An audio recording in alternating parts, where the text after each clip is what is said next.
आप देख रहे हैं मुल्क का सबसे ज़्यादा देखा जाने वाला न्यूज़ चैनल सच्चाई न्यूज़।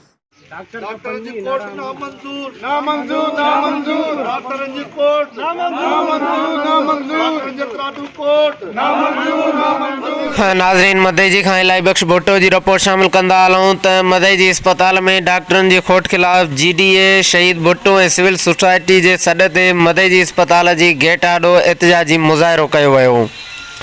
शहरीन न्याज़ बिरोही, राशिद जूणेजो, मज़हर अबड़ो, आज़ाद जूणेजो ऐं इमदाद बिरोही जी अॻुवाणीअ में एहतिजाजी मुज़ाहिरो कयो वियो। गुज़िरियल केतिरनि ई ॾींहंनि खां तालके अस्पताल में डॉक्टरनि जी खोट आहे। हिकु डॉक्टर 24 कलाक ड्यूटी करे रहियो आहे। अस्पताल में मुक़ररु 20 डॉक्टरनि मां 19 डॉक्टर घर वेठे पगारूं खणी रहिया आहिनि। अस्पताल अंदरि सियासी मुदाख़लत तमामु घणी आहे। जेको बि डॉक्टर अचे थो हू सियासी माण्हूअ जी सिफ़ारिशी हुजण करे ड्यूटी करण लाइ तयारु न आहे। अस्पताल अंदरि का बि लेडी डॉक्टर न आहे। अस्पताल में सियासी मुदाख़लत करण वारनि ते मज़ीद खबरें और अपडेट्स के लिए देखते रहिए सच्चाई न्यूज़।